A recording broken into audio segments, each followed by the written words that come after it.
우리 이 시간에 기도하고 우리 주님 앞에 찬양함으로 나가겠습니다. 기도하겠습니다. 하나님, 은혜를 감사합니다. 주님의 은혜와 도우심이 없으면 한순간도 살 수 없는 우리의 모습임을 아버지 고백합니다. 이 시간도 그 은혜와 도우심을 사모하는 마음으로 이 시간 주님 앞에 나와 예배하기를 원하오니 우리의 마음과 중심을 받아주시고 이 중심의 예배를 통하여서 하나님께서 예비하신 귀한 은혜와 축복이 우리 모두에게 임하는 귀한 시간 될 수 있도록 주님께서 은혜를 베풀어 주시옵소서. 함께 하실 것을 믿고 감사드리며 예수님의 이름으로 기도합니다. 아멘. 우리 찬송가 289장 함께 찬양하겠습니다.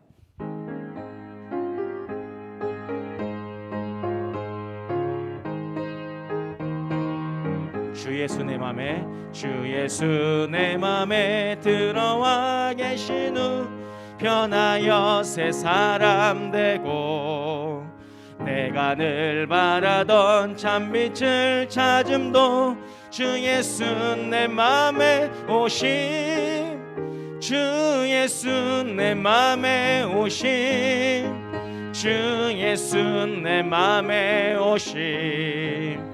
물밀듯 내 맘에 기쁨이 넘침은 주 예수 내 맘에 오심, 주 예수 내 맘에 들어와 계신 후 망령된 행실을 끊고 머리털보다도 더 많던 내 죄가 눈보다 더 희어졌네.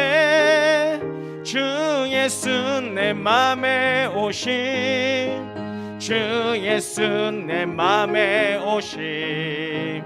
물밀듯 내 맘에 기쁨이 넘침은 주 예수 내 맘에 오심. 내 맘에 소망을 든든히 가짐은 주 예수 내 맘에 오심. 의심의 구름이 사라져버림도 주 예수 내 맘에 오심, 주 예수 내 맘에 오심, 주 예수 내 맘에 오심. 물밀듯 내 맘에 기쁨이 넘침은 주 예수 내 맘에 오심. 사망의 음침한 골짜기 가다가 밝은 빛 호련히 보고 저 멀리 하늘 문 환하게 보임도 주 예수 내 맘에 오심, 주 예수 내 맘에 오심, 주 예수 내 맘에 오심. 물밀듯 내 맘에 기쁨이 넘침은 주 예수 내 맘에 오심. 나 이제 천성에 올라가 살기는 주 예수 내 맘에 오심. 천성을 향하여 내가 곧 가리니 그 기쁨 비길 데 없네. 주 예수 내 맘에 오심, 주 예수 내 맘에 오심. 물밀듯 내 맘에 기쁨이 넘침은 주 예수 내 맘에 오심.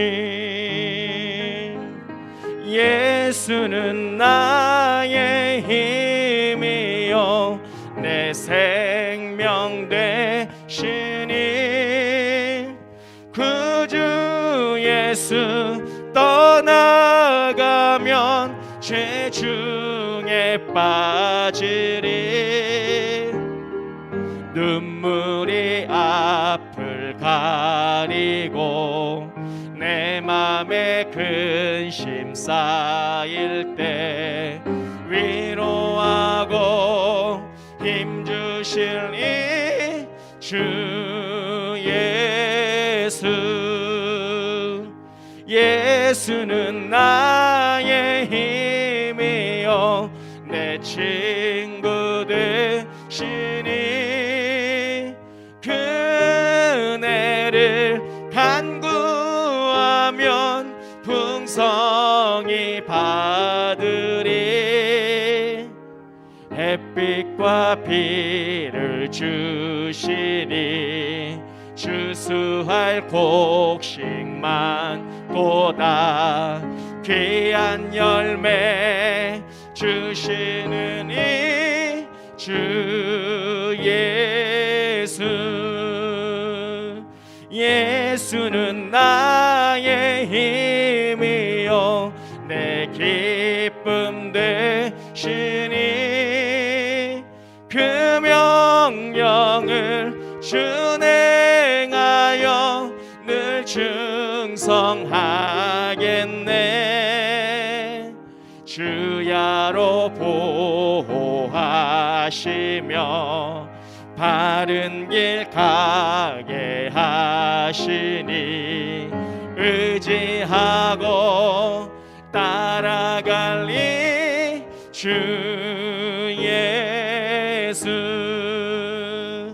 예수는 나의 힘이요 내 소망 되시니 이 세상을 떠나갈 때 곧 영생 얻으리. 한없는 복을 주시고 영원한 기쁨 주시니 나의 생명 나의 기쁨 주 예수. 아멘. 우리 다 같이 일어나셔서 지존하신 주님 이름 앞에 함께 찬양하겠습니다.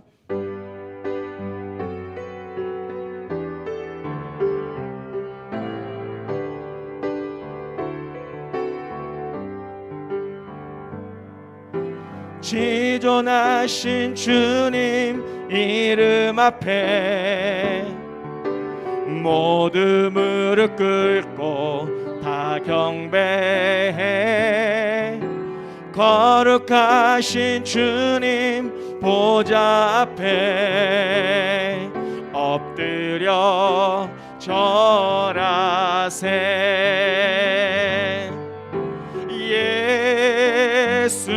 예수는 그리스도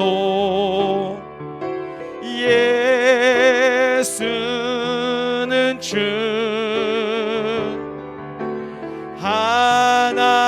하나님의 영으로 경배 드리리.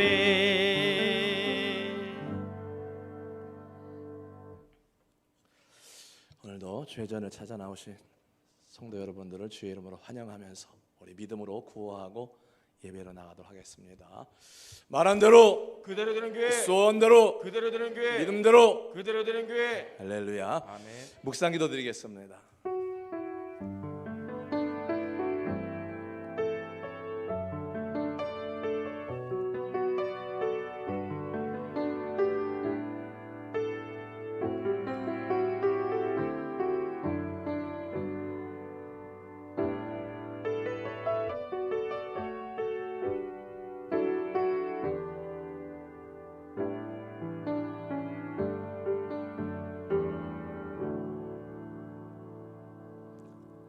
아버지 하나님, 크고 놀라우신 은혜와 사랑으로 저희들을 붙드시고 지켜 보호하여 주셨으며 오늘도 주의 날에 하나님 전으로 저희들을 인도하셔서 예배할 수 있는 복된 자리에 있게 하심을 감사를 드립니다.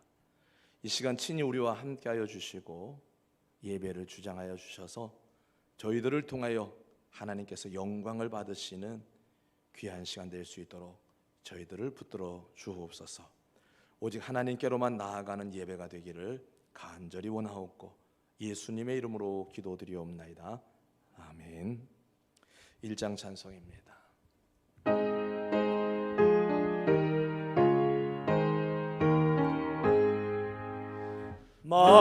만복의 근원 하나님 온 백성 찬송 드리고 저 천사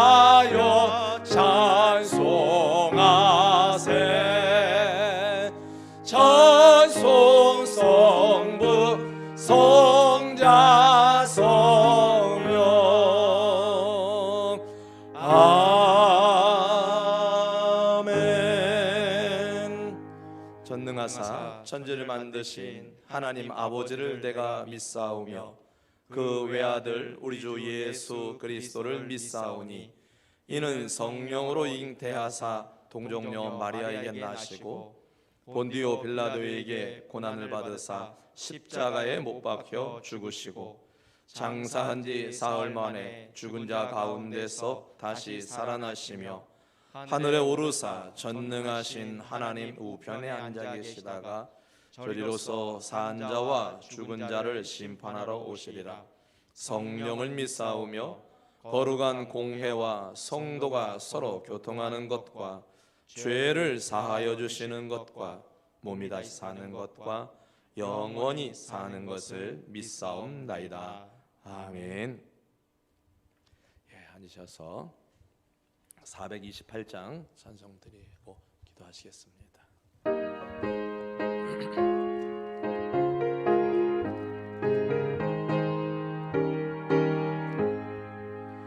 내 영혼의 햇빛 비치니 주 영광 찬란해. 이 세상 어떤 빛보다 이 빛도 빛나네.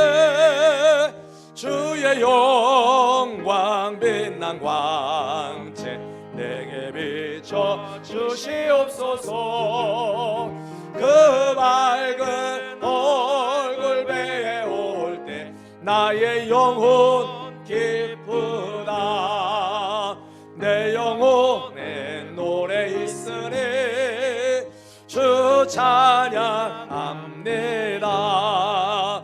주 귀를 기울이시사 다 듣고 계시네. 주의 영광 빛난 광채 내게 비춰 주시옵소서. 그 밝은 얼굴 배울 때 나의 영혼 기쁘다. 내 영혼의 봄날 되어서 주 함께 하실 때 그 평안 내게 깃들고 주 은혜 꽃피네. 주의 영광 빛난 광채 내게 비춰 주시옵소서. 그 밝은 얼굴 배울 때 나의 영혼 기쁘다. 내 영혼의 봄날 되어서 주 함께 하실 때 그 평안 내게 깃들고 주 은혜 꽃피네.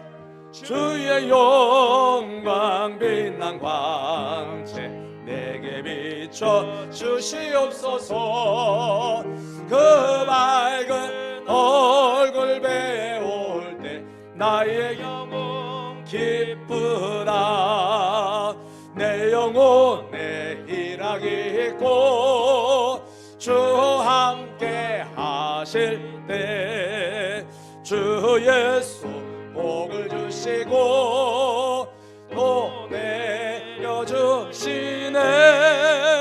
주의 영광 빛난 광채 내게 비춰 주시옵소서. 그 밝은 얼굴 배울 때 나의 영혼 기쁘다.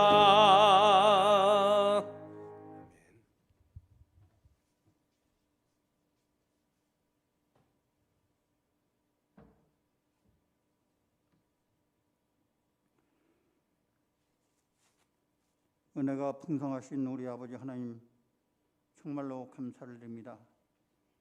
2020년도 첫 해를 맞이했을 때는 우리가 기쁨과 소망을 가지고 금년에는 꼭 내가 믿음으로 복을 받아야겠다고 하였는데 원치 않게 코로나와 또한 이제까지 내려보지도 않은 비가 너무 많이 와서 많은 사람들이 그 곡식을 땅속에 묻고서 탄식하는 것을 유수를 통해서 바라볼 수가 있습니다. 아버지 하나님, 우리가 하나님을 믿는다고 하면서 하나님의 뜻대로 살지 못하겠다가 주님 앞에 설 때 우리가 아버지 부끄럼 당하지 아니하도록 우리의 마음을 잡아주시고 오직 하나님이 원하시는 좋은 알곡을 남길 수 있는 우리들의 삶이 될 수 있도록 하나님 도와주시기를 원합니다. 교회를 이제 적게 오다 보니까 교회에 오고 싶은 마음도 없어질 때가 많이 있습니다. 하나님, 우리 마음이 왜 같이 악합니까? 하나님이 주신 은혜를 왜 생각하지 못합니까? 아버지여, 저희들의 믿음을 아버지 세워주시고 또한 우리 믿음이 회복하여 이제 아버지 다음 주서부터는 아버지의 새벽 예배도 드리고 아버지의 모든 예배를 다시 하나님 앞에 올려드림으로 인하여 하나님 앞에 영광 돌리게 하시기를 원합니다. 하나님께서 우리를 불러주신 것은 또한 생명을 얻기 위해 불러주심도 하였고 또 우리들을 통하여 찬송을 받으시며 영광을 받으시려고 우리를 불러주셨사오매 하나님, 우리 마음이 새로워지게 하여 주시옵소서. 이스라엘 백성들이 애굽을 떠나 광야로 갔을 때 그 광야를 그리워하듯이 아버지, 우리들도 아직 하나님을 믿고 거듭났다고 하면서도 세상을 바라보노라 때로는 아버지 예수 믿는 것을 후회하는 그런 시간도 있을 때가 있사오니 하나님, 저희들 마음을 잡아주시옵소서.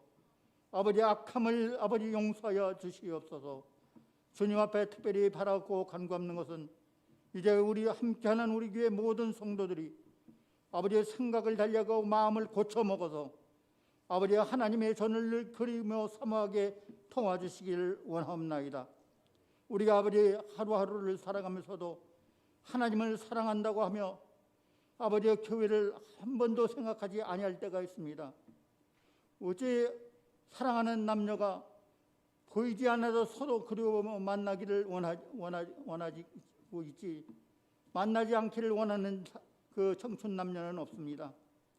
우리 하나님께서 아가사를 통하여서 나와 같이 변론하자 또다시 만나자고 우리의 주님은 애타게 우리를 기다리고 계십니다.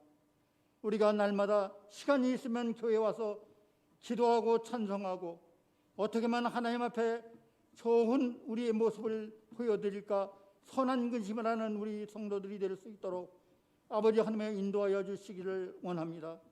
진정으로 아버지 형제라고 하면서 입으로만 형제가 아니라 아버지의 마음으로 피부로 느끼는 참 진실한 아버지의 형제의 애를 주시어서 어디에 있든지 서로를 위하여 기도할 수 있는 우리 마음이 되게 도와주시기를 소원하오니 아버지 하나님여, 우리의 마음을 고쳐주시고 회복시켜 주시기를 원합니다.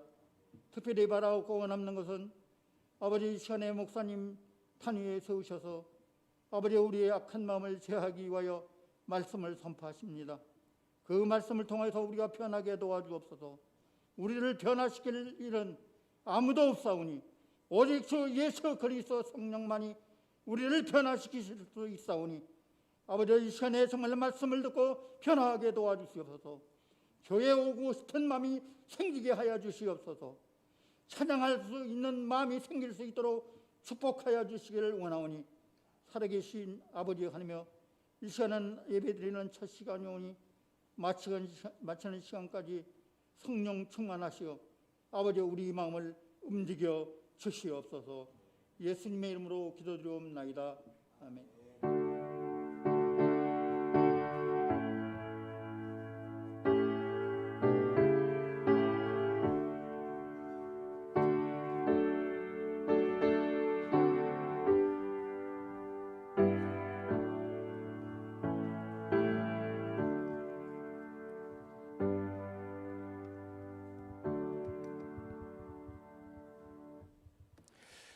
말씀은 고린도후서 4장 7절부터 15절입니다.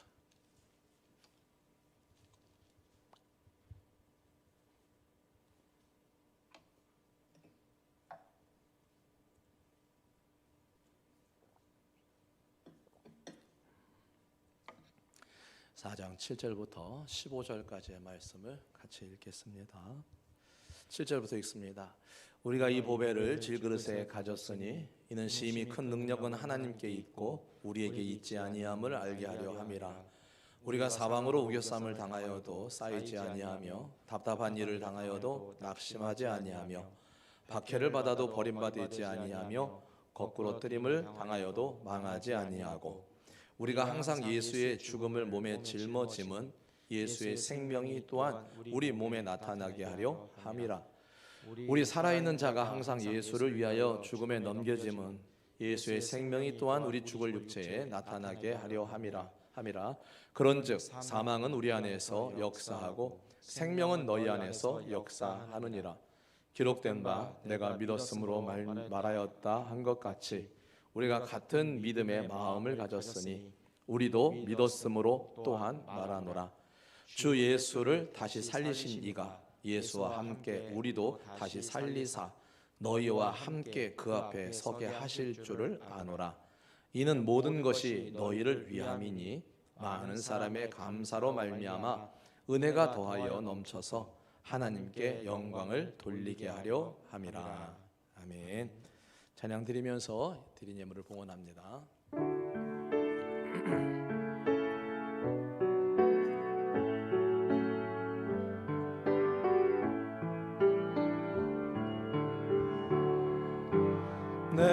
내게 있는 향유옥합 주에 가져와 그 발 위에 입 맞추고 깨뜨립니다. 나를 위해 험한 산길 오르신 예수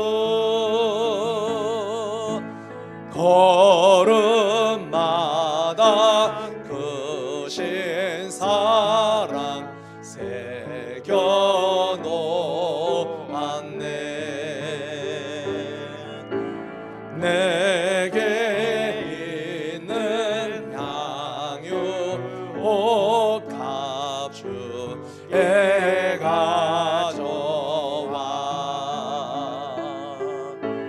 그 발 위에 입 맞추고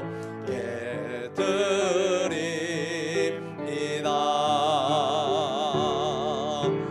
나를 위해 십자가에 오르신 그 발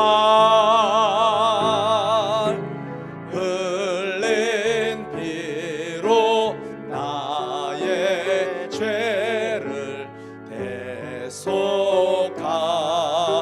대속하셨네.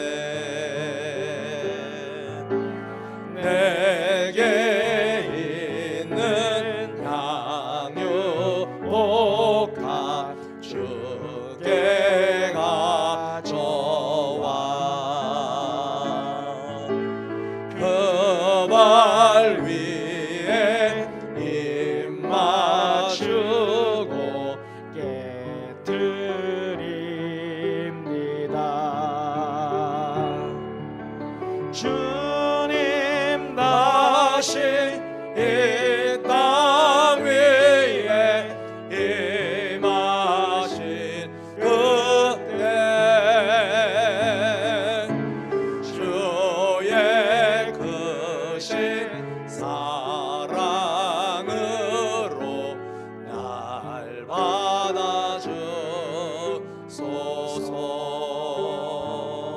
받아주소서. 주께서 베푸신 은혜를 기억하며 날마다 그 믿음 안에서 그 은혜 가운데서 살아가던 하나님의 사랑하는 자녀들이 오늘도 아버지 하나님 앞에 나와 예배를 올려드립니다. 힘들고 어려운 우리의 현실이지만은 그 가운데서도 저희들이 수고해서 얻은 것 또 수고할 수 있도록 얻을 수 있도록 도우신 우리 하나님 아버지 앞에 감사함으로 올려드리는 모든 예물들을 하나님께서 축복하시고 저희들의 삶에는 하나님 아버지여 오병이어의 귀한 역사들이 나타나기를 간절히 원합니다. 아버지 하나님, 주만을 바라보며 살게 하시고 주님만 의지하여 살아갈 수 있도록 도와주옵소서. 그래야만이 우리가 이 땅에서 승리할 수 있음을 믿습니다. 그 믿음으로 살아가던 주의 사랑하는 성도들이 아버지 앞에 10의 1조 예물로, 감사 예물로, 선교와 건축 예물로, 주정헌금으로, 또한 이 시간 산제물 되어 저희들을 아버지 앞에 올려드리오니 하늘에 계신 우리 아버지 하나님, 저희들의 예물과 예배를 기쁘게 받아 주시옵소서. 저희들에게는 한량없는 하나님의 은혜가 임하게 하여 주시옵소서. 날마다 주님이 애써 수고하는 성도들의 삶에 함께하여 주셔서 반드시 승리하며 살아갈 수 있도록 은혜를 베풀어 주옵소서. 각양의 모습으로 드려진 예물이 쓰이는 곳에 하나님의 뜻이 이루어지고 나타나기를 간절히 원합니다. 그곳에 쓰임받는 성도들의 손길과 믿음과 삶이 하나님의 베푸시는 축복의 역사가 있기를 간절히 원합니다. 아버지 하나님이여, 저희들을 도와주시고 저희들을 붙들어 주시옵소서. 하나님의 영광이 드러나는 삶이 되도록 인도해 주옵소서. 예수님의 이름으로 기도하옵나이다. 아멘.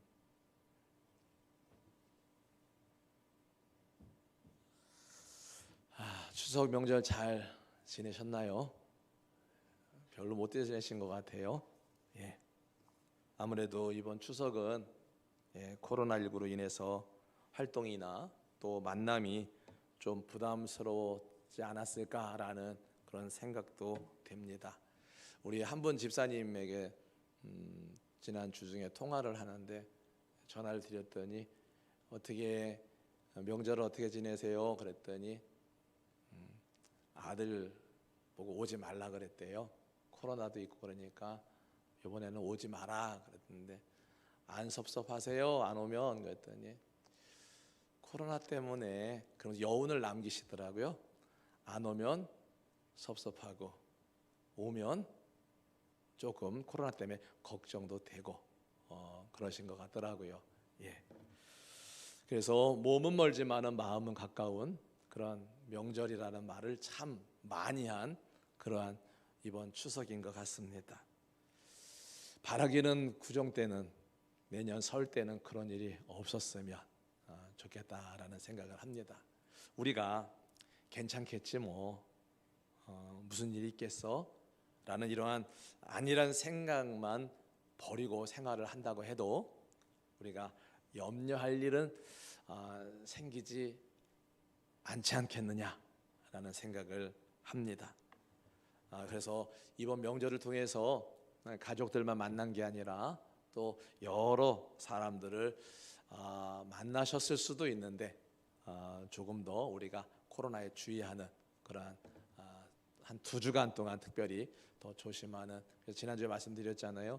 명절 끝나고 오면 행정실에 있는 부목사님들도 둘 다 마스크 쓰고 근무를 해라, 이제 그런 얘기를 했는데 우리가 조심해서 손해 볼 거는 없는 거죠. 그래서 조금 더 조심하고, 그래서 이렇게만 예배드리는 게 아니라 모든 성도들이 다 나와서 예배드릴 수 있는 그러한 날들이 속히 오기를 바라고, 모든 성도들이 다 나와서 이렇게 예배드린다라고 하는 것은 다른 말로 하면 우리 성도님들의 직장이나 사업장도 다 예전처럼 돌아갈 수 있다, 그런 의미가 되거든요. 그래서 그러한 일들이 빨리 올 수 있기를 간절히 기도를 드립니다. 그래서 명절 끝날 때 그러잖아요. 명절 연휴가 끝나면은 이제 명절 연휴 다 끝나고 우리가 어떻게 해요? 일상으로 돌아간다는 얘기를 많이 했었거든요. 그래서 코로나도 이제 머물 만큼 머물렀으니까, 우리 힘들게 할 만큼 힘들게 했으니까 이제는 좀 떠나갔으면 좋겠다. 그래서 우리의 모든 영육간의 삶이 일상으로 좀 돌아갔으면 좋겠다라는 그러한 기도를 하게 됩니다. 오늘 말씀의 제목을 한번 보실까요? 2가지로 써놨죠. 질그릇에 담긴 보배, 보배를 담은 질그릇이라는 이렇게 제목을 정해봤는데요. 앞선 제목 질그릇에 담긴 보배라면 그 보배에 좀 중심이 있다 하면 뒤에 보배 담은 질그릇 그러면 이 질그릇에 조금 무게 중심을 두는 그러한 제목이 될 수 있을 것입니다. 그러나 중요한 것은 질그릇은 참으로 보잘것없지만은 보배는 더없이 귀하다. 이거는 뭐 변하지 않습니다. 질그릇 안에 보배가 있으면 오늘 말씀을 통해서 어떤 일이 벌어지는지, 또 보배를 담은 질그릇은 어떤 삶을 살아가야 하는지, 또는 어떤 삶을 살 수 있는지라고 하는 이런 내용으로 오늘 말씀을 전하려고 합니다. 7절 말씀은 이렇게 돼 있죠. 우리가 이 보배를 질그릇에 가졌으니 라고 시작을 하고 있습니다. 저와 여러분은 질그릇입니다. 그것이 인정이 될 때, 내가 질그릇이라고 하는 사실이 인정이 될 때 내 안에 보배이신 주님이 소중한 분임을 알게 된다는 그런 말씀입니다. 내 안에 계신 그분이 내게는 없어서는 안 될 뿐이라는 사실도 깨닫게 되고요. 비로소 그분이 내게 정말 보배라는 사실이 인정된다는 말씀입니다. 보배는 앞에 5절에 보면은 오직 그리스도 예수의 주 되신 것이라고 말씀을 했거든요. 예수가 우리들의 구주가 되신다는 소식, 그리고 예수님 그 자체를 보배라고 표현하고 있습니다. 그런데 하나님은 그 보배를 질그릇과도 같은 우리 안에 두셨다라고 말씀하고 있어요. 왜 그 보배를 값어치 없고 천한 질그릇에 담으셨을까라고 하는 겁니다. 세상의 이치는 귀한 물건은 어디다 담습니까? 튼튼하고 좋은 그릇에 담죠. 그런데 하나님은 그 보배를 볼품없는, 깨지기 쉬운 이런 질그릇에 담았다고 말씀하고 계시는데요. 공동 번역본을 보면 7절 말씀을 그렇게 번역을 해뒀습니다. 하나님께서는 질그릇 같은 우리 속에 이 보화를 담아 주셨습니다. 질그릇 같은 우리의 인생에 보화를 담아 주셨다라고 쓰고 있어요. 우리 성경보다 조금 더 이렇게 피부에 와닿는 그러한 번역이라고 볼 수가 있습니다. 7절에서 바울은 고린도 교회 성도들에게 말하기를 우리는 이 보물을 질그릇 속에 담고 있습니다. 그것은 엄청난 능력이 우리에게서 나오는 것이 아님을 드러내시려고 하는 것입니다. 보배라고 하는 것과 질그릇이라고 하는 것은 가치에 있어서 서로 정말 정반대의 것이죠. 그렇죠? 보배는 말씀드린 것처럼 예수님을 말하고 있고요. 질그릇은 흙으로 만들어진 우리 인생을 말하고 있습니다. 그런데 질그릇 인생에 보배이신 주님이 들어오시면 그 인생이 달라진다는 것입니다. 아무 한 것이 없는 우리 죄인들이 죄 사함을 받게 되고 구원을 얻게 된다는 그런 말씀이거든요. 이게 얼마나 큰 능력입니까? 여러분, 죄인이 구원을 받는다. 죄인은 가야 될 때가 지옥인데요.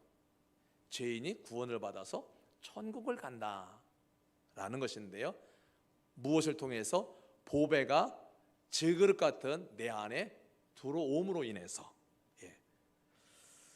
그러한 능력을 우리가 하나님의 나라에 들어갈 수 있는 능력을 우리가 부여받게 된다라고 하는 거예요.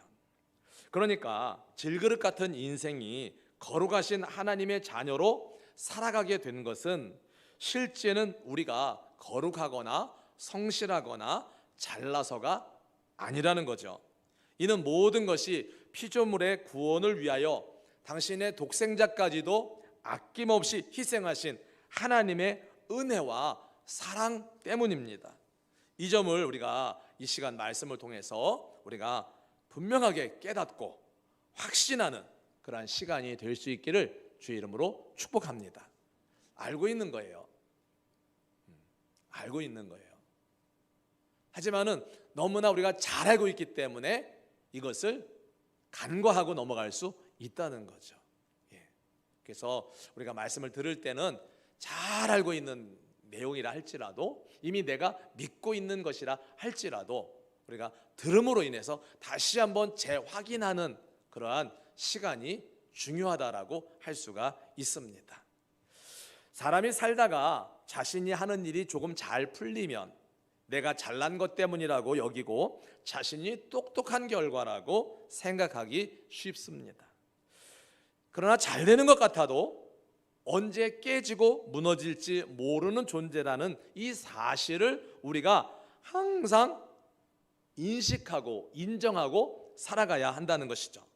본문에서 바울 사도는 그래서 고린도 교회 성도에게 말하기를, 하나님께서는 가장 귀중한 보배를 질그릇에 담았다. 아무리 질그릇 인생이라고 해도 보배이신 주님이 내 안에 계시기에 우리는 이제 보배롭고 존귀한 사람들임을 믿으시기를 바랍니다. 9월 둘째 주 9월 13일이죠. 그때 예수의 흔적이라고 하는 말씀을 전했어요. 그때 누가 능력 있는 삶을 살아가느냐라고 하면 믿음이 있는 사람이 능력 있는 삶을 살아가는 게 아니라 그 믿음으로 살아서 예수의 흔적을 가진 사람이 능력 있는 삶을 산다고 말씀을 드렸어요. 그러면서 요즘 계속해서 반복해서 말씀을 드리는 것은, 믿음은 내가 가지고 있는 것이 아니라 믿음은 쓰는 것입니다. 내 안에 있는 그 믿음을 활용하고 사용하는 거예요. 그럴 때 그 믿음이 능력이 되고 내 안에 흔적이 되는 것이라고 말씀을 드렸어요. 여러분,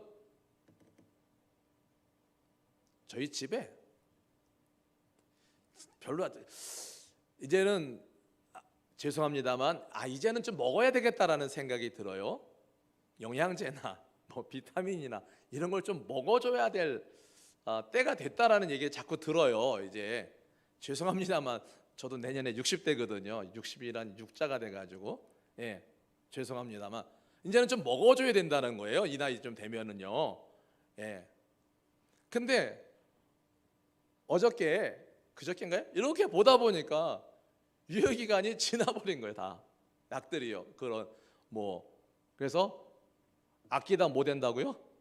못 해버렸어요. 아끼다가 먹었어야 되는데, 그런 걸 먹는 거 별로 안 좋아해서 잘 안 먹었었는데 이제는 먹어야 됐다는 생각이 들어요. 여러분, 그런 거요. 믿음도요. 내 안에 나 믿음이 있어, 이거 아무것도 아니에요. 써먹지 않으면 그 믿음은 믿음이 아닌 거예요. 이해되시죠? 써먹지 않는 믿음은 믿음이 아니라니까요. 그 야고보 사도가 정확하게 얘기했잖아요. 행함이 없는 믿음은 죽은 믿음이다. 행함이 없는 믿음은 죽은 믿음이다. 써먹지 못하는 믿음은 죽은 믿음이에요. 아무것도 못해요. 여러분, 써먹어야 됩니다. 믿음이라고 하는 것은. 질그릇에 능력이 있는 것이 아니라 보배이신 주님이 계시기에 능력이 있는 겁니다. 비록 질그릇이라 할지라도 보배이신 주님으로 인하여 삶에서 그 능력, 보배이신 주님의 능력으로 승리하는 저와 여러분들이 되실 수 있기를 바랍니다. 내가 승리하는 게 아니라 내 안에 계신 보배 되신 주님이 승리하는 거라는 사실입니다. 그래서 7절 우리 후반부에 보면, 심히 큰 능력은 하나님께 있고 우리에게 있지 아니함을 알게 하려 함이다 라고 말씀하고 있어요. 질그릇 같은 우리 안에 보배를 담으신 이유는 내가 잘나서 뭘 하고 내가 힘이 있어서 뭘 했다고 하지 못하게 하려고 우리 안에 보배를 담으셨다라고 하는 거죠. 그래서 하나님은 가난한 자를 들어서 부하게 하시고 약한 자를 들어서 강한 자를 부끄럽게 하신다고 말씀하셨어요. 질그릇과도 같은 저와 여러분들에게 보배를 허락하신 이유가 되기도 합니다. 내가 잘나서 보배를 담은 것은 아닙니다. 내가 보배를 담은 게 아니에요. 하나님이 질그릇 같은 우리 인생에 보배 되신 예수님을 담아 주신 겁니다. 담아 주신 거예요. 내가 담았다라고 하면 내가 믿어서, 내가 잘나서라고 말할 수 있지만은 주님이 담아 주신 거예요. 예. 그 보배를 담을 만한 그릇이 안 되는데 하나님이 담아 주신 거예요. 그렇기 때문에 우리는 그 은혜에 늘 감사해야 되고, 내가 잘나서가, 내가 열심히 뭐 해서가 아니라 주님이, 내 안에 계신 주님이 그렇게 하게 하셨다라는 우리의 고백들이 여러분 있어야 될 줄로 믿습니다. 예. 혼자서도 스스로 잘할 것 같은 신앙, 열심히 하면 잘 될 것 같은 신앙, 이런 신앙은 혹 죄 사함은 받았을지 모르지만은 아직도 죄의 종이 되어서 여전히 옛사람으로 살아가는 사람들입니다. 옛사람의 특징이 뭡니까? 내가 잘나서, 내가 이게 옛사람의 특징이에요. 여러분, 예수님 믿는 것이 힘든 이유는 내가 노력으로 믿으려고 하니까, 내가 믿으려고 하니까 힘든 거예요. 여러분, 그닥 우리 노력이 필요 없다라고 하는 말은 아니에요. 다만 우리가 노력을 한다고 한다면 그 노력조차도 뭐예요?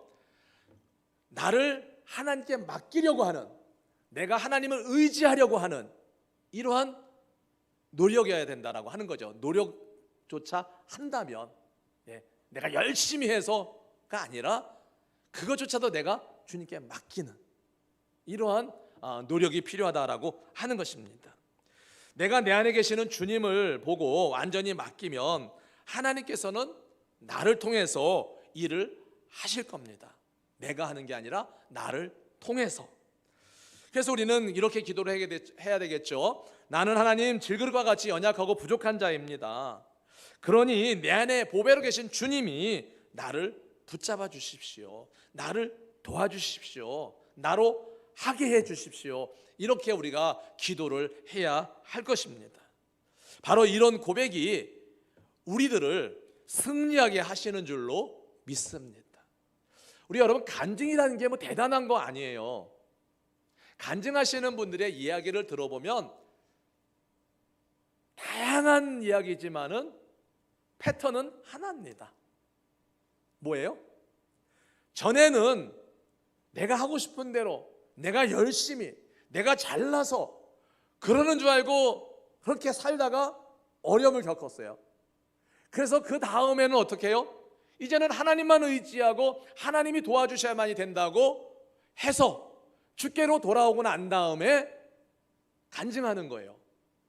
그게 여러분 간증의 대충의 줄거리예요. 거기에 여러 가지 그 사람의 상황에 여러 가지 일들이나 사건들이 있어서 그렇지 내용은 거의가 그렇습니다. 우리도 간증할 수 있는 거예요. 전에는 내 마음대로, 내가 하고 싶은 대로 내가 잘할 수 있다고 생각했는데 이제는 어떻게 해요? 그게 아니라 하나님, 내가 아니라 주님이 해주셔야 됩니다. 여러분, 이게 간증인 겁니다.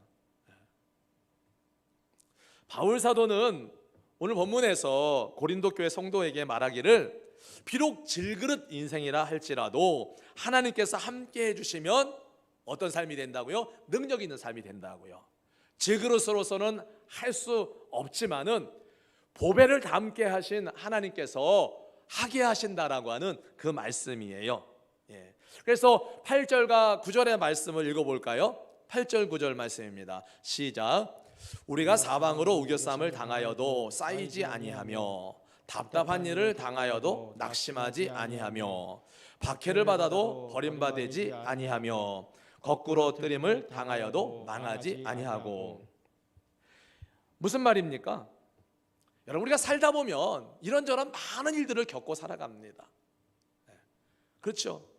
이 어떤 문제 때문에 힘들고, 또 어떤 일이 너무 많아서 그거에 눌리고, 사람들과의 관계 속에서 힘들고, 그러다 보면 어떤 일이 벌어집니까? 아무것도 하고 싶지 않고 할 수 없는 그러한 상황에 우리가 빠지게 되기도 합니다. 여러분, 그럴 때라도 주님이 우리를 포기하지 않으시면 우리는 다시 일어날 수가 있다는 거예요. 그런 상황에서 내가 일어나려고 해보세요. 그 얼마 전에 어떤 그 심리학 교수가 강의하는 걸 들었더니, 여러분 어떤 때가 제일 창피하냐면요, 멀쩡한 날 걸어가다가 많은 사람들이 보는 앞에서 넘어졌을 때, 그때가 가장 창피하다고 그런 얘기를 하더라고요. 그때 창피하다. 그런데 그때 서둘러서 일어날 생각하지 말라는 거예요. 서둘러서, 창피하고 부끄럽고 이러니까 서둘러서 일어나면 더 다칠 수 있대요. 그때는 천천히 일어나라고 하더라고요. 천천히, 아무렇지도 않은 척 천천히 일어나라고 그런 얘기를 하는데요. 우리가 살면서 힘들고 어려운 일을 지내서 넘어졌을 때 내가 일어나려고 하면은 더 어려운 지경에 빠질 수 있다는 거예요. 그러니까 그때는 어떻게 해요? 나를 포기하지 않으신 주님이 나를 붙들어 주시도록 내가 주님께 내 손을 내밀면 주님이 일으켜 세워주신다라고 하는 거죠. 오늘 말씀이 그 말씀이에요.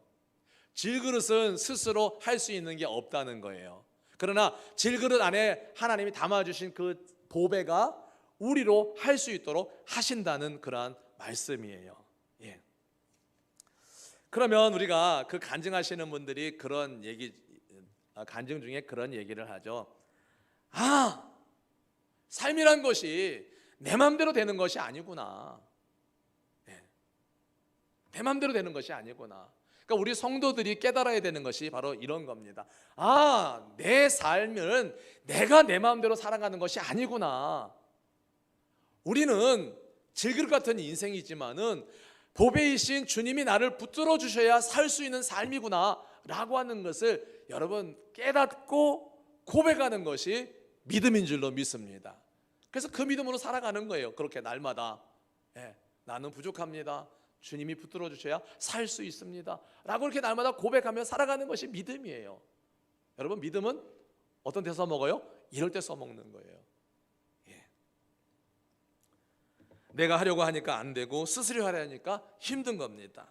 그러다 보니까 어떤 일이 벌어집니까? 자꾸 짜증이 나고 화가 나고 그러는 거죠. 내 안에 계신 주님을 온전히 의지할 때 주님이 하게 하시는 줄로 믿습니다. 그래서 우리 안에 이미 들어와 계신 주님을 의지하고 사시기를 바랍니다. 내가 하려고 하지 마시고 내 안에 이미 들어와 계신. 그래서 여러분 우리 이사야서 보면은 이렇게 말씀하고 있죠.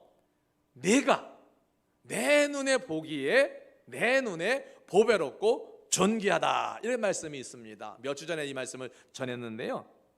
여러분, 이 말씀은 질그릇인 내가 보배롭고 존귀하다는 말이 아니에요. 뭐예요? 그 질그릇 안에 보배이신 예수님을 하나님이 담아두셨기 때문에 질그릇인 우리가 보배롭고 존귀한 자가 된 거예요.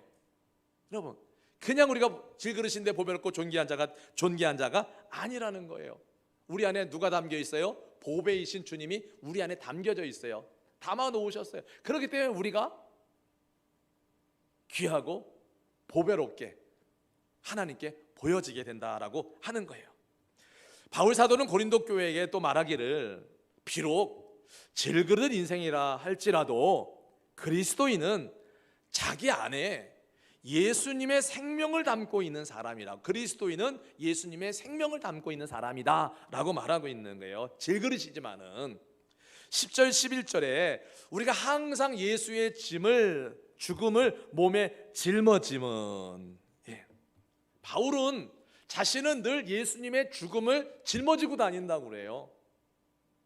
여러분, 바울이 그러한 예수님의 죽음을 짊어지고 사는 이러한 삶을 사는 이유가 있어요. 이유가 뭐냐면요, 예수님의 생명이 죽을 육체에 나타나게 하려고, 다시 말하면 바울 사도는 그 예수님의 죽음, 십자가를 늘 지고 다니는 거예요. 왜요? 죽을 육체, 아직도 하나님을 알지 못해서 죽어가는 저 많은 영혼들이 그 예수님의 십자가, 예수님의 죽음을 전해줌으로 그 사람이 예수의 생명을 받을 수 있도록 하기 위해서 그것을 짊어지고 다닌다는 거예요.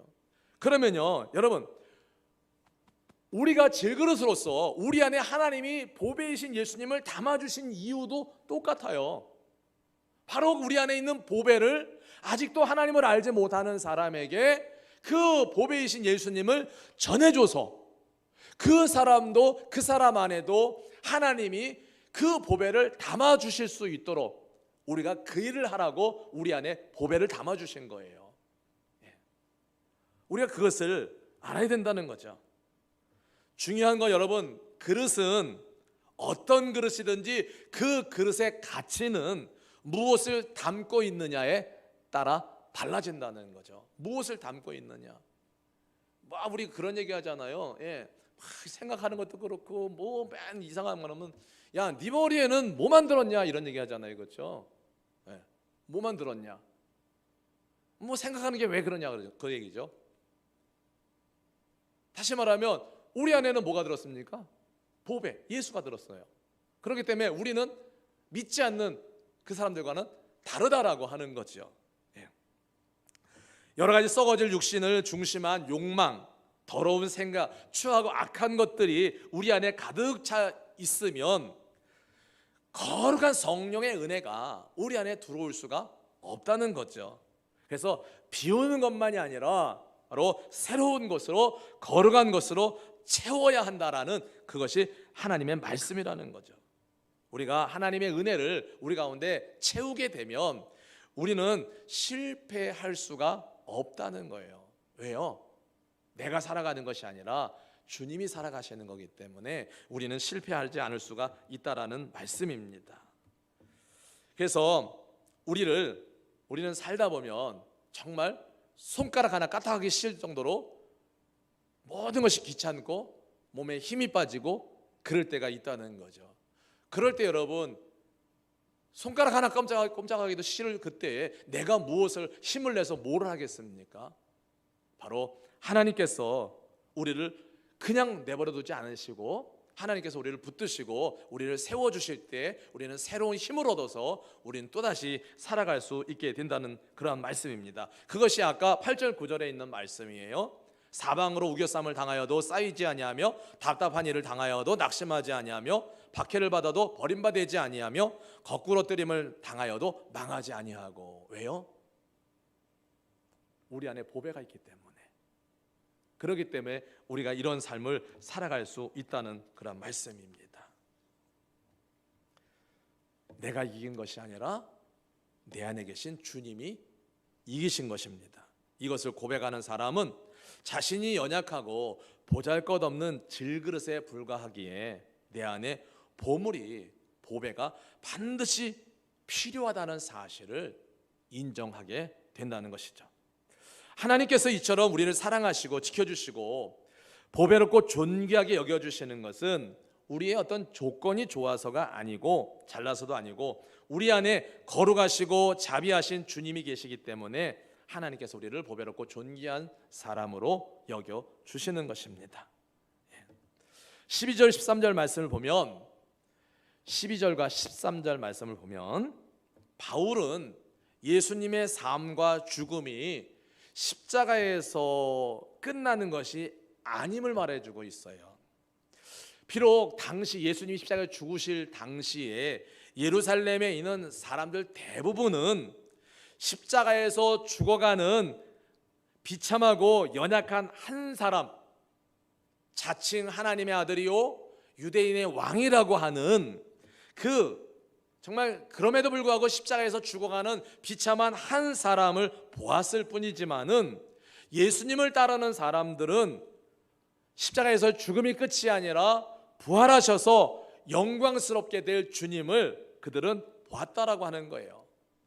또한 지금 바울 사도가 사역하는 당시에 바울의 반대자들은 그의 실패와 연약함과 사망이 바울을 침묵시킬 거라고 생각을 하는 거죠. 다시 말하면 이게 무슨 말이냐면 바울 시대에도 여전히 예수님의 부활을 인정하지 아니하고 믿지 아니하는 사람들은 예수라고 하는 그 존재가 십자가에서 죽음으로 끝났다라고 믿는 이러한 사람들, 이러한 사람들은 바로 예수님이 실패했다라고 믿고 있기 때문에 그것으로 인해서 바울이 더 이상 주님에 대해서 복음을 전하지 못하고 침묵하게 될 거라고 생각을 했다는 거예요. 그러나 바울은 지상에 있는 그 어떤 생명보다도 더 위대한 것이 자신을 통해서 역사하고 있다는 사실을 알았다는 사실이에요. 그의 고난들과 죽음이 결코 생명을 주는 복음의 끝을 의미하지는 않을 것입니다. 사실 하나님께서는 바울의 고난이 예수님을 믿는 사람들에게 영생이 되도록 역사하셨다는 거예요. 아까 말씀드렸죠? 예수님의 죽음을 짊어짐은, 예수님의 죽음을 짊어지고 다니는 이유는 아직도 하나님을 알지 못하는 죽을 육체에 생명을 주기 위해서라고 말씀을 드렸는데요, 바로 하나님께서는 바울의 고난을 통해서 더 많은 사람들에게 바로 예수님의 생명을 전하도록 역사하셨다라고 하는 그러한 사실입니다.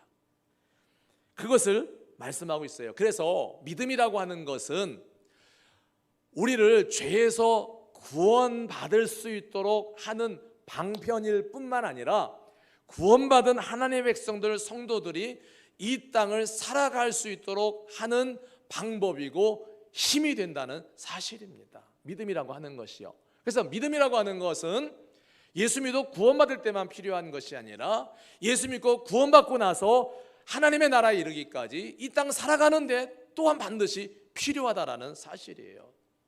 그런데 혹가는 많은 분들이 믿음은 예수 믿어 구원받을 때 한번 쓰고 나서 더 이상 믿음은 사용하지 않는다는 거예요. 예수 믿고 구원받았으니까 됐지, 그걸로 끝이라는 거예요. 여러분, 얼마나 안타깝고 불행한 일입니까? 저와 여러분들이 지금 함께하는 교회라고 하는 영적인 회사에 다 취직을 했다고 쳐보세요. 다 취직이 됐어요. 그런데 어떤 사람은 믿음으로 살아가고 있고, 어떤 사람은 나는 함께하는 교회라고 하는 영적인 곳에 취직을 했으니까 그걸로 됐지 뭐, 이러고 사는 사람하고 취직한 다음에 더 믿음으로 살아가는 사람하고 어떻게 했습니까? 삶이요. 그래서 우리는 믿음이라고 하는 것은 예수 믿고 구원받을 때만 쓰는 것이 아니라 바로 또 그 믿음을 가지고 우리는 하나님의 나라에 이르기까지 우리가 살아가는 삶에도 그 믿음이라고 하는 것을 사용을 해야 한다는 사실입니다. 14절에서 주 예수를 다시 살리신 이가 예수와 함께 우리도 다시 살리신다는 말씀인데요, 여러분, 죽은 적이 없으면 사는 일도 없지요. 죽은 일이 없으면 사는 일도 다시 없는데요, 예수님이 우리들의 죄를 대신해서 죽으셨고 또 우리의 옛사람을 십자가에 못 박아 죽었으므로 우리는 예수님이 다시 사실 때 우리도 산다는 믿음이 필요합니다. 주님이 부활하셨을 때 나도 부활했음을 믿는 거죠. 예수님께서 나사로가 죽었을 때 나사로를 살리러 가시면서 이렇게 깨우러 왔다라고 말씀할 때 그 누이들은 그렇게 말을 했죠. 주님의 날에는 다시 살 줄로 믿습니다. 주님의 날에는. 그럴 때 예수님이 이런 말씀을 하셨어요. 내 말이 네가 믿으면 하나님의 영광을 보리라.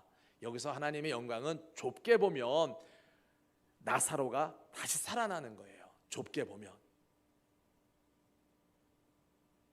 여러분, 우리가 부활이라고 하는 것은요, 예수님 믿었어요.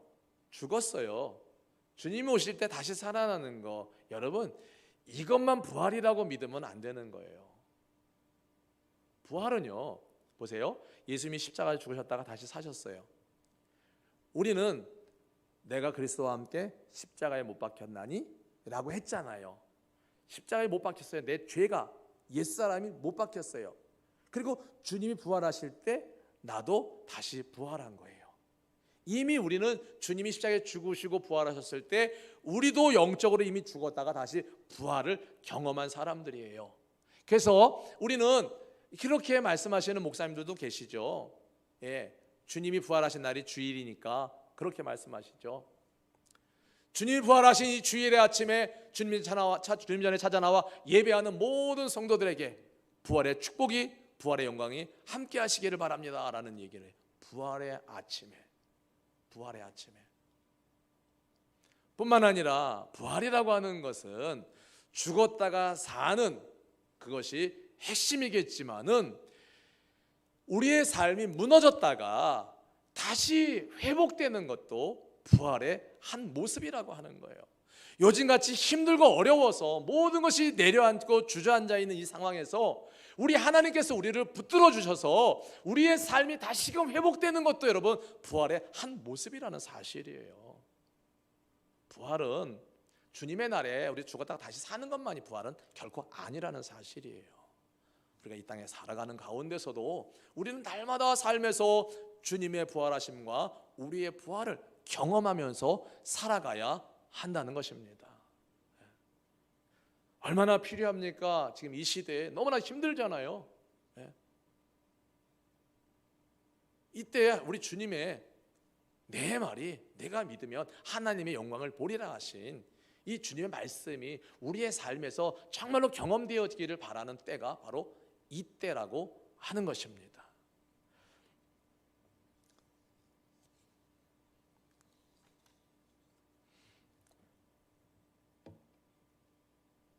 역대하 20장을 보면 여호사밧 왕 때 암몬과 모압과 세일산 주민들이 사람들이 연합해서 쳐들어왔죠. 남유다를 공격을 해왔어요. 그때 역대하 20장 12절에 보면 여호사밧이 이러한 고백을 합니다. 우리 하나님이여 그들을 징벌하지 아니하시나이까? 우리를 치러 오는 이 큰 무리를 우리가 대적할 능력이 없고 어떻게 할 줄도 알지 못하옵고 오직 주만 바라보나이다 이랬어요. 여러분 정말로 여호사밧에게 그 군대를 대적할 힘이 군대가 없었을까요? 그렇지 않아요. 여호사밧도 나가서 싸울 만한 군대를 가지고 있어요. 군대가. 그런데 뭐라 그래요? 대적할 능력이 없고 어떻게 할 줄도 알지 못하옵고 오직 주만 바라본다. 무슨 얘기입니까? 내가 할 수 있지만은 내 능력 의지하지 아니하고 하나님 바라본다라고 하는 믿음의 고백이에요. 여러분 할 수 없어서 못하는 것과 할 수 있음에도 불구하고 하지 않는 것은 다른 거잖아요. 그렇죠? 여호사밧에게서는 할 수 있음에도 불구하고 자신이 뭘 하려고 하지 않고 하나님만을 바라보는 믿음의 고백을 하고 있다는 사실입니다. 야하시엘이 여호사밧 왕과 백성들에게 말을 합니다. 여호와께서 너희에게 말씀하시기를 너희는 이 큰 무리로 말미암아 두려워하거나 놀라지 말라. 이 전쟁은 너희에게 속한 것이 아니요 하나님께 속한 것이다. 여호사밧 백성들이 우리가 하려 하지 아니하고 오직 주님만 바라보고 본다고 고백을 하니까 하나님께서 뭐라고 말씀하세요? 그래 이거는 이제 니네 전쟁이 아니라 내 전쟁이야. 하나님이 그렇게 말씀하시는 거예요. 이제는 이게 네가 할 일이 아니라 내가 할 일이라고 말씀하고 있는 거죠. 여러분 하나님께 맡기면 하나님이 하신다는 거예요. 그때 17절에 이 전쟁에 너희가 싸울 것이 없사니 대열을 이루고 서서 너희와 함께한 여호와가 구원하는 것을 보라. 그래서 여호사밧 왕은 찬양대를 이끌고 나가잖아요. 그렇죠? 찬양대를 제일 앞장 세워 나가잖아요. 그렇죠? 전쟁을 할 때 제일 앞장서는 부대는 뭐예요? 제일 강한 부대. 그런데 여호사밧은 세상에 볼 때는 더없이 연약한 찬양대, 그것도 요즘으로 말하면 가운 입혀가지고 내보내잖아요. 거기 하나님이 역사하신 거죠. 믿음이라고 하는 건 바로 이런 거예요. 믿어가 아니라 실질적으로 보이는 거예요. 오직 주만 바라보나이다 해놓고는 군대 정비해가지고 나가자 이러면은 주만 바라보는 게 아니죠. 주만 바라보나이다 그랬더니 하나님이 그래 이 전쟁은 내가 할게. 그러니까 여호사밧은 찬양대를 앞세워 하나님이 하실 일들을 찬양하러 나가고 있는 그런 모습이죠. 그때 하나님이 역사하셨다라는 사실인 거죠.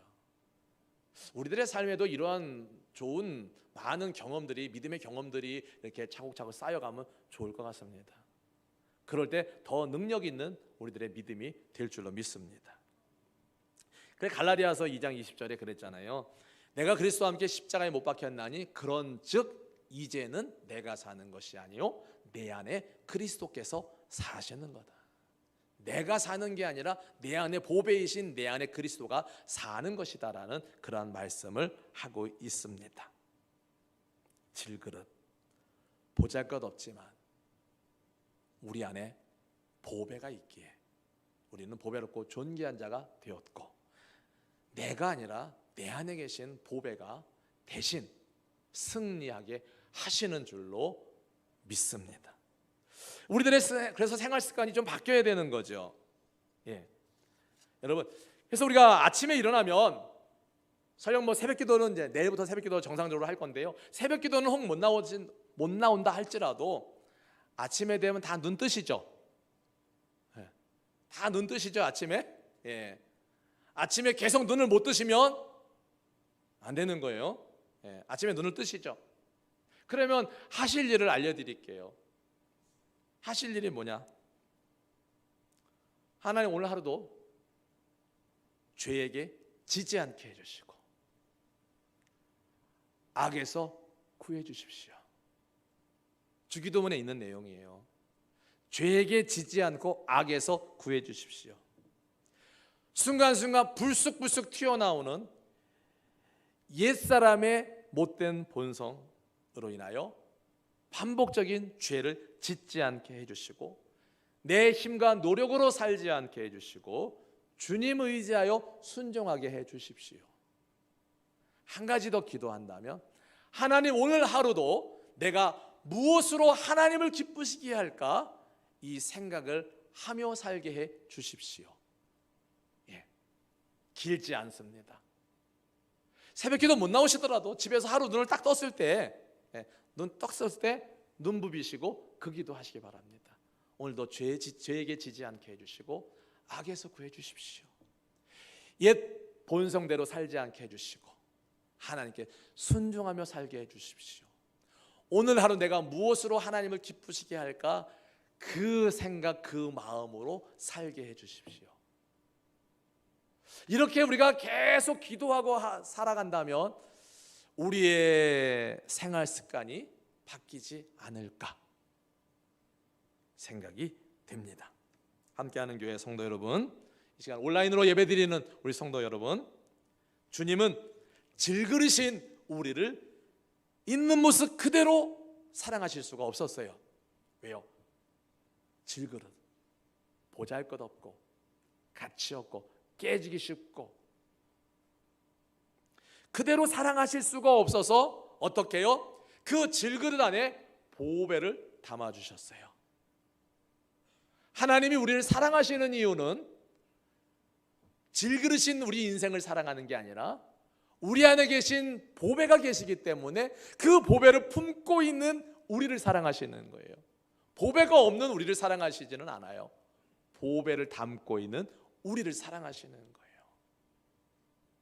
여러분, 보배를 담으신 여러분, 내가 담은 건 아니라 그랬어요. 그렇죠? 하나님이 담아 주셨다. 그래서 보배를 담고 계신 여러분들, 보배롭고 존귀한 분들입니다. 그러나 내 힘으로 살려고 하지 마시고 주님 의지하여 살려고 하는 그러한 우리 모두가 될 수 있기를 주의 이름으로 축복합니다. 하나님 아버지, 보배 담은 질그릇입니다. 보배롭고 존귀한 저희들입니다. 우리의 힘으로가 아니라 하나님의 힘으로 반드시 어려운 세상을 버티고 견디고 승리할 수 있도록 주님 도와 주옵소서. 예수님의 이름으로 기도드립니다. 아멘.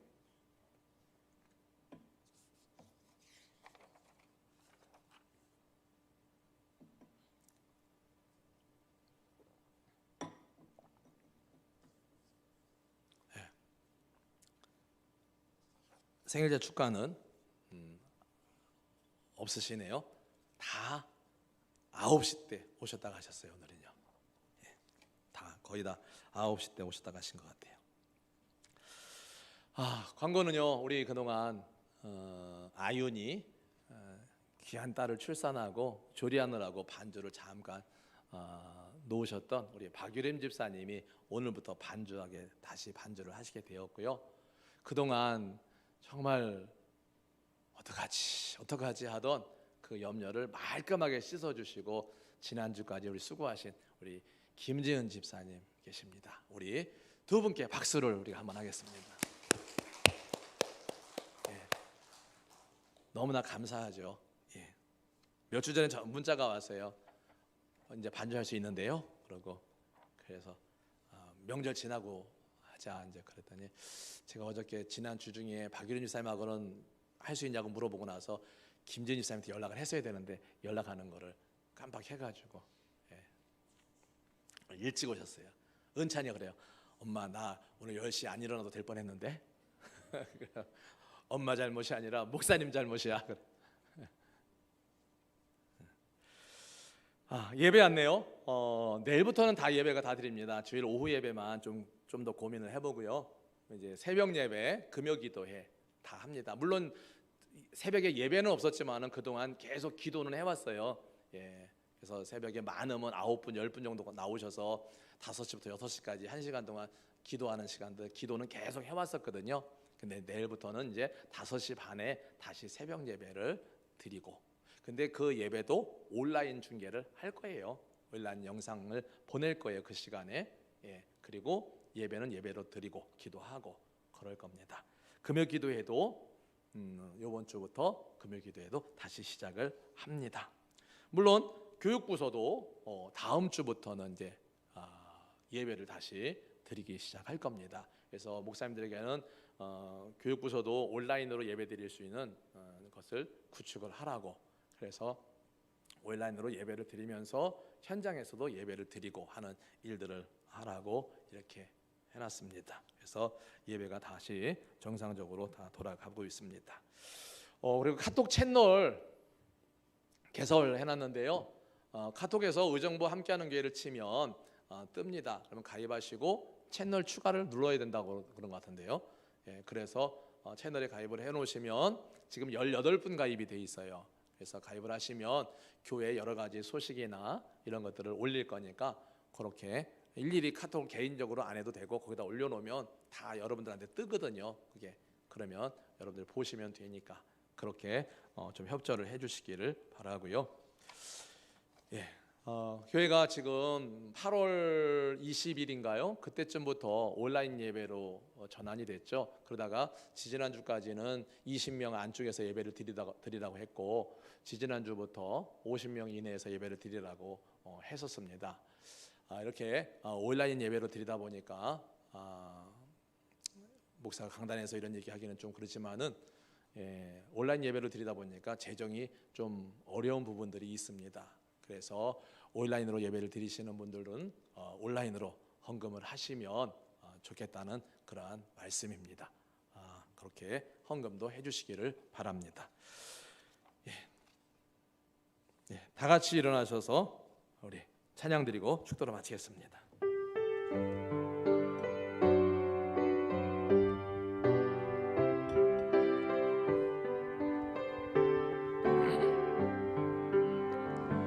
여기에 모인 우리 주의 은총 받은 자요라.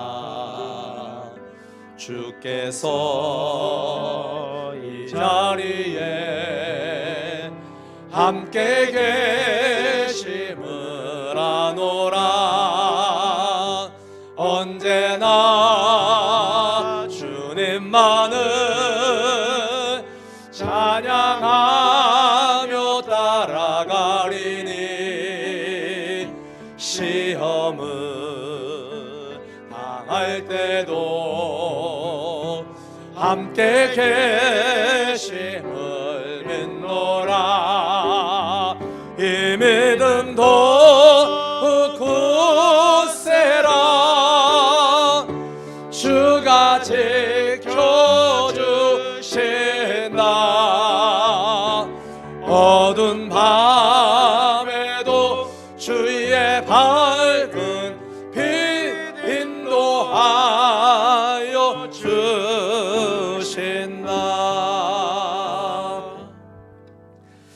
예수 그리스도의 크신 은혜와 우리 아버지 하나님의 사랑과 성령 하나님의 함께 하심이 보배를 질그릇에 담아주신 우리 하나님의 그 뜻을 따라 보배롭고 존귀한 삶을 살아가기를 원하는, 하나님 의지하여 승리하는 삶을 살아가기를 원하는 모든 성도들 위해 이제부터 영원까지 함께 있을지어다. 아멘.